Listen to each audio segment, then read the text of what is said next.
आज पुनः संस्कृत अनुवाद लेकर आए हैं। संस्कृत अनुवाद जो परीक्षोपयोगी, बिहार बोर्ड हो, सीबीएसई बोर्ड हो, ईयर 4 हो, तमाम परीक्षाओं के लिए उपयोगी अनुवाद है। लड़के धीरे धीरे जाते हैं, धीरे धीरे अव्यय है, शनै शनै होता है।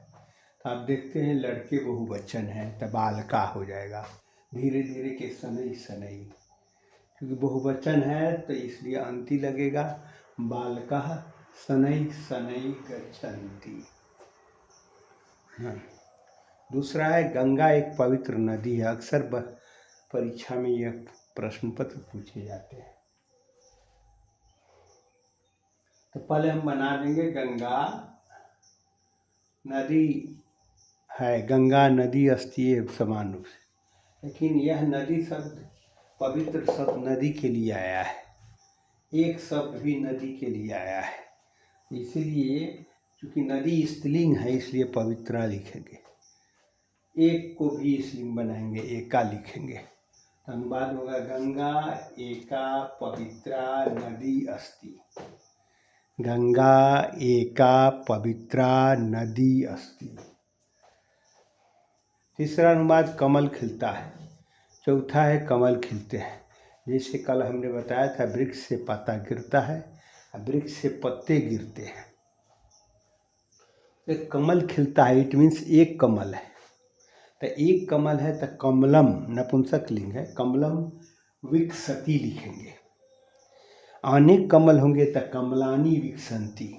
सीबीएसई छात्रों के चित्र दे देता है, उसमें कमल का फूल या दे देता है तो वाक्य बना सकते हैं, कमलानी विकसंती, कमलम विकसति। तो बहुत सारे कमल होगा तो कमलानी विकसंती, एक कमल होगा तो कमलम विकसति। पांचवा है वह पढ़ने के लिए विद्यालय जाता है।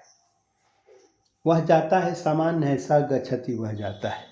अब है पढ़ने के लिए, तो के लिए जब क्रिया में के लिए आ जाए तो तुम उनका प्रत्यय कर प्रयोग करते हैं। पढ़ने के लिए पठितुम, जानने के लिए गंतुम, खाने के लिए खादितुम, देखने के लिए द्रष्टुम, दौड़ने के लिए धावितुम। यानी क्रिया में के लिए का संस्कृत आ जाए तो हम तुम प्रत्यय से बनाएंगे। जैसे आपने यही वर्ब में, क्रिया में, अंग्रेजी में क्रिया यानी वर्ब में के लिए आ जाता है तो अंग्रेजी में हम टू का प्रयोग करते हैं।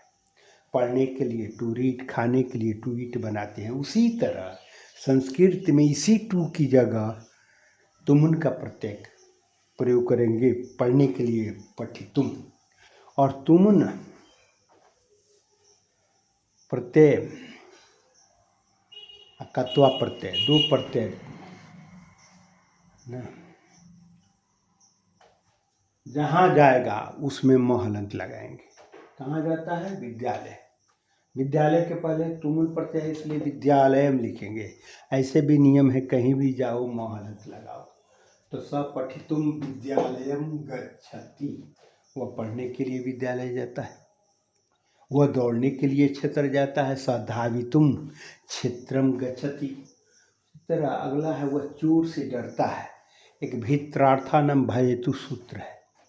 डरने के अर्थ में पंचमी विभक्ति लगती है। ऐसे हमने बताया है, शॉर्ट वीडियो में भी बताया है कि जिससे पढ़िए या डरिए लगाइए पंचमी, बनाइए अनुवाद। जिससे पढ़िए, गुरु से पढ़िए, राम से पढ़िए, माँ से पढ़िए, उसमें पंचमी लगाकर आप पहले सम्मान कीजिए। डरने के अर्थ में भी पंचमी लगाते हैं। सांप से डरिए, मच्छर से डरिए, हाथी से डरिए, शेर से डरिए, आप पंचमी लगाकर डरिए। तो वह चूँकि चोर से डरता है तो इसलिए चोर शब्द में हम पंचमी लगाएंगे। सचौरात त्रस्यति, या विभेति भी कर सकते हैं। त्रस्यति का ही प्रयोग करेंगे, क्योंकि त्रस्यति का बहुवचन त्रस्यन्ति होता है, लेकिन विभेति का बहुवचन विभ्रांति नहीं होता है, विभ्यति होता है। इसीलिए चालाक विद्यार्थी त्रस्यति का ही प्रयोग करें। अगला है मुझे दही अच्छा लगता है। अच्छा लगता है क्या? रोचते है होता है। तो कोई भी वस्तु जिस प्राणी को अच्छी लगे उसमें चतुर्थी लगता है। उसका एक सूत्र है रुच्यर्थानाम प्रियमाण। तो जिसको कोई वस्तु अच्छी लगे उसमें चतुर्थी लगाकर प्रयोग किए। यहाँ पर मुझे अच्छा लगता है तो मुझ शब्द में चतुर्थी लगेगा। अस्मत् का चतुर्थी एक वचन मह्यम होता है। मह्यम दही है तो दही का दधी होता है। रोचते मीन्स अच्छा लगता है। मह्यम दधी रोचते। विवाद मत करो, विवाद मत करो। अलम का प्रयोग करते हैं तो तृतीया विभक्ति लगाइएगा। अलम विवादेन, पढ़ो मत अलम पठनेन, जाओ मत अलम गमनेन। लेकिन इसका ऐसे भी बना सकते हैं, विवाद मत करो, विवादम मा कुरु, विवाद मत करो, ये भी है। अब आइए नौवां है, वह हल से किसान मालूम पड़ता है। इत्थम भूत लक्षण एक सूत्र है। वो मैंने हल देखकर कोई व्यक्ति अंदाज करता है कि वो किसान होगा। उसी तरह पुस्तक अगर किसी के हाथ में है तो वो पुस्तक को देखकर मालूम करता है कि वह विद्यार्थी होगा। उसी तरह जो है ना, सिर में जटा देखकर वह मालूम करेगा कि वह साधु है।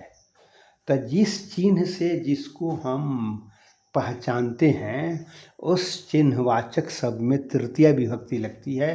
संस्कृत का यह नियम है। तो यहाँ पर जो है किसान को हम हल से पहचानते हैं, हल उसका चिन्ह हो गया, इसलिए हल में हम तृतीया लगाएंगे।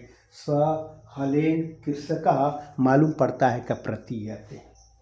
स हलेन कृषक प्रतीयते। कृष्ण को नमस्कार है। याद कीजिए, आप जिसको भी नमः सबसे प्रणाम कीजिएगा उसमें चतुर्थी जरूर लगाइएगा। माँ को नमस्कार मात्रे नमः, पिता को नमस्कार पित्रे नमः, माता पिता को नमस्कार पितृभ्याम नमः, राम को नमस्कार रामाय नमः, गणेश को नमस्कार गणेशाय नमः। उसी आधार पर कृष्ण को नमस्कार, कृष्ण में चतुर्थी लगा, कृष्णाय नमः। धन्यवाद।